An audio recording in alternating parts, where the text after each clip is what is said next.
Shahid by से दोस्ती करें, उसमें मुझे कोई एतराज नहीं है, लेकिन शाहिद बाई की दोस्ती में आप तिलक, चोटी, कपड़ा, बट्टा सब कुछ दान कर दें और एक ऐसे दिखें कि जिसका कोई अस्तित्व नहीं है। इसलिए मैं मानता हूं कि बिजनेस में दोस्ती निभाएं। और अब तो वो समय भी आपके हाथ से निकल गया, क्योंकि आप सब बड़े बड़े इंस्टीट्यूशंस में हैं, बड़े बड़े बिजनेस चलाते हैं। आपकी किसी के यहां 10,000, किसी के यहां 5,000 होंगे। हमने परशुराम और रावण दोनों ब्राह्मण थे, कोई कंफ्यूजन तो नहीं है कि नहीं? परशुराम भी ब्राह्मण थे और रावण भी ब्राह्मण था। हम उस संस्कृति के वाहक हैं कि अगर हमारे यहां कोई विलेन भी होता था, जिसको आज की भाषा में आप कह सकते हैं, उस विलेन ने कोई काम गलत किया हो, लेकिन उसका भी एक स्टेटस होता था। ऐसा नहीं है कि तैमूर के अब्बा को जिस गंदगी से आपने रावण बनाया है, हमारे शास्त्रों में, हमारे इतिहास में रावण वो नहीं था। रावण ने एक कृत्य गलत किया, उस समाज के बंधन, उस समाज की मर्यादाओं को ध्वस्त करते हुए उसने एक गलत काम किया। लेकिन हम में से किसी ने रावण को नहीं देखा आज तक। साल दर साल, पुष्ट दर पुष्ट हमारे दादा, दादी, नानी, मां, बहन हमको ये किस्सा सुनाती है और हम सब सुनते हैं। लेकिन दोनों ब्राह्मण, मैं उस जातिवाद की बात कर रहा हूं जिसका जहर हमारे यहां है और कभी कभी तेजी से बढ़ने लगता है। इसलिए कथाकारों को यह बात बतानी चाहिए थी, मुझे नहीं, मुझे कथा आती नहीं है। मुझे जो कथा आती है वो सुनना शुरू करेंगे तो सब बाहर चले जाएंगे। मैंने 5 वक्त दी है, पीछे खड़े होकर पढ़ाया है, क्योंकि कंपलसरी थी। तो बगनबेरिया की डंडी से मौलाना साहब खड़े हो जाए तो अच्छा अच्छा रट लेता है, हमने भी रटा भाई। इसलिए हमारे यहां 2 ब्राह्मण पैदा हुए जिनकी चर्चा अक्सर होती है। एक परशुराम है और दूसरा रावण है। दोनों ज्ञानी हैं। रावण अपने एक कृत्य के कारण 2022 में भी चौराहे पे जलाया जाता है। परशुराम अपने कृत्य के कारण आज भी पूजे जाते हैं। और पैराडॉक्स देखिए इस बात को, यह बात कथाकार को बतानी चाहिए, लेकिन उसको कहां है? उसको तो 4 करोड़ रुपए इकट्ठे करने हैं, पुटलिया बांध के ले जाना है, फिर एक वायरल वीडियो होगा कि मुझे मुसलमानों के लिए स्कूल बनाने हैं। कथा करने के पैसे 4 करोड़ हमसे लोगे, हमारी मां बहनों को सुनाओगे, उनसे दुनिया जमाने का चंदा लोगे, स्कूल मुसलमानों के लिए खोलोगे तुम। यह आपके कारण है। कौन कराता है ऐसे लोगों की कथा? आज उस कथा की आवश्यकता नहीं है, सब जानते हैं कथा क्या है। बोध कराने की जरूरत है। दोनों ब्राह्मण, दोनों का रूप देखिए और उस पूरी केमिस्ट्री को समझिए तो आपको समझ में आएगा कि यह किसी किताब में नहीं पढ़ाया जाता, यह वहां पढ़ाया जाना चाहिए था जहां पढ़ाया नहीं क्या अभी तक। और लोग डरते हैं बोलने से।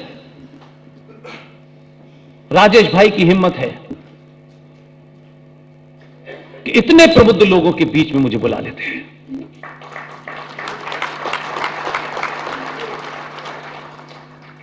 इसलिए मैं यहां आकर के जब मंच से मॉडरेटरी कहता पुष्पेन जी ने हमें समय दिया और धन्यवाद करते हैं तो मुझे तकलीफ होती है। मेरे लिए कोई पार्ट टाइम काम नहीं है ये। कॉन्शियसली पूरे जीवन में जो करना चाहता था कुछ करा, कुछ नहीं अचीव किया, जितना अचीव किया उससे संतुष्ट हूं। और एक दिन तय किया कि जो यहां रहते हुए, उस फील्ड में रहते हुए जो बात मुझे पता है वो नहीं कह पा रहा हूं, उसके अपने बंधन है। उस दिन 2012 में इस्तीफा दे दिया।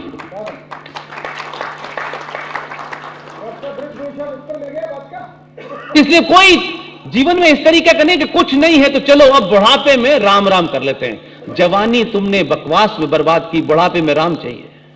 अब तुम्हारी जरूरत नहीं है, राम के पास जाओ। इसलिए कंफ्यूजन नहीं होना चाहिए। परशुराम का एक ही वाक्य है। आप मेरी पृष्ठभूमि को समझेंगे तो सोचिएगा मुझे कितना पढ़ना पड़ा होगा इसके लिए। नहीं, मैं तो जंगे बदर के बारे में जानता हूं, जंगे अदर के बारे में जानता हूं, अली के बारे में जानता हूं, फातिमा के बारे में जानता हूं, आशा के बारे में जानता हूं, हसन हुसैन के बारे में जानता हूं। मुझे तो वो पूरी कहानी रटी हुई है।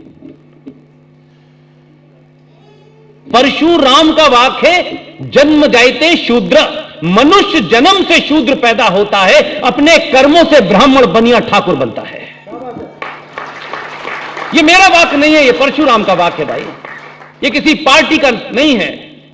इसलिए मैं बार बार कह रहा हूं, रूट को जिस दिन लौट जाएंगे, जड़ों की तरफ लौट जाएंगे, ये पत्ते चौराहे चौराहे जो आपको डरा रहे हैं, ये हवा में उड़ जाएंगे। रूट में लौटने में थोड़ा समय लगेगा, क्योंकि हमने बहुत लंबे समय के बाद रूट पर लौटने की तरफ सोचा है। ऐसा नहीं है कि हम 100% जागृत हो गए हैं। 1% की जागृति के कारण पहले कहा कि यही निपटाना है, इसलिए 14 भी किया, 19 भी किया। और आपकी जागृति से दुनिया भर के लोग जो ये जानते हैं कि जीरो भी इन्होंने दिया और 33% विश्व की अर्थव्यवस्था में कंट्रीब्यूशन भारत का था, ये अगर अपनी जड़ों पर लौट गए तो हमारा अस्तित्व समाप्त हो जाएगा। इसलिए उस अस्तित्व को बचाने के लिए कोई श्रद्धा के 35 टुकड़े कर रहा है, कोई रूपेश पांडे को मार रहा है, कोई अंकिता, ये डराया जा रहा है कि रूट पे मत लौटना तुम। लेकिन आप कसम खाइए कि ये घटनाएं बढ़ेंगी, ये बहुत बढ़ेंगी, और किसी ना किसी दौर में ये कीमत देनी ही पड़ेगी। ये वो समय है जब आपसे समय कुछ मांग रहा है। पहली बार 700 साल में आपको मौका मिला है कि आप रोते रहिए, पटेल ये नहीं कर पाए, सुभाष के साथ ये हुआ, सावरकर के साथ ये हुआ। आज पूरे तौर पर खुला मैदान है, अपनी भूमिका तय करिए कि सावरकर बनना है, सुभाष बनना है, पटेल बनना है, छत्रपति शिवाजी बनना है, या हमें फूल वाले चाचा बनना है। अपनी भूमिका आप तय करें, मैं किसी को नहीं कहूंगा आप ये करिए।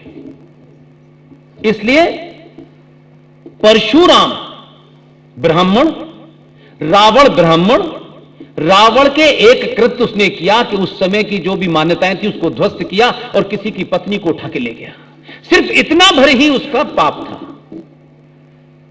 उससे रावण का जो ज्ञान था वो कम नहीं होता था। लेकिन आज भी 2022 में हम चौराहे को से जलाते हैं। लेकिन ताज्जुब देखिए, भगवान राम कौन थे? छत्री। वो ब्राह्मण जो रावण था उसका वध करने वाला एक छत्री था, लेकिन उस ब्राह्मण ने कभी छत्री पर ब्राह्मण वध का आरोप नहीं लगाया। उनका रावण की हत्या की थी। रावण एक नोशन है, जिसने वो बुरा काम किया उसकी उस प्रवृत्ति की हत्या की थी, ना कि उस रावण रूपी ब्राह्मण की हत्या की। आज भी रावण की हत्या को कोई ब्राह्मण, कितना भी बड़ा ब्राह्मण हो, ये नहीं कहता कि एक छत्री ने ब्राह्मण का वध किया था। ये शब्द नहीं इस्तेमाल करता। इससे आगे जाइए, मंदिर में बैठने वाला ब्राह्मण जो पुजारी है वो छत्री भगवान राम की पूजा करता है, ब्राह्मण की नहीं करता।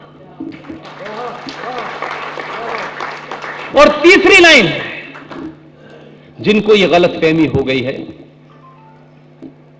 जो किसी बहकावे में हैं या अपने निजी स्वार्थों के लिए हैं, उनसे पूछिए, मंदिर में जो पुजारी बैठा हुआ है शुद्ध रूप से ब्राह्मण है, वो मिश्रा जी और शर्मा जी की लिखाई हुई रामायण नहीं पढ़ रहा, वो एक वाल्मीकि की लिखी रामायण पढ़ रहा है। ये कथाकार बताए किसी ने आपको? कथाकार कह रहा है मौला मौला अली अली अली अली। कहां ले जा रहा है?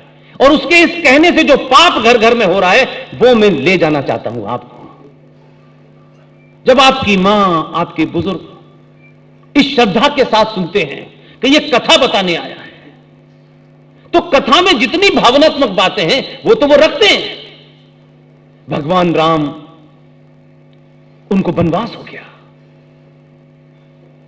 एक तो ये आपकी कमजोरी जानते हैं कि जितनी भावनात्मक बातें हिंदू से करोगे वो भावुक होकर कुछ भी कर देता है। मैं अपने किसी डिस्कोर्स में आपको भावनात्मक नहीं बनाता, मैं कहता हूं शुद्ध रूप से प्रैक्टिकल बनो। हो सकता है आप भावनाओं में ताली बजा दें, लेकिन मैं कोई ऐसी बात न यहां से न पूरे देश में पिछले 12 साल से बोल रहा हूं, मैंने कभी नहीं कहा कि आप मेरी हर बात पे ताली बजाइए। मेरी बात अगर तथ्यों पे, तर्कों पे, लॉजिक, फैक्ट, रेफरेंस के साथ है तो इसे 5 लोगों तक बताइएगा, बस इतना ही मेरा कहना है और ईमानदारी से करिए।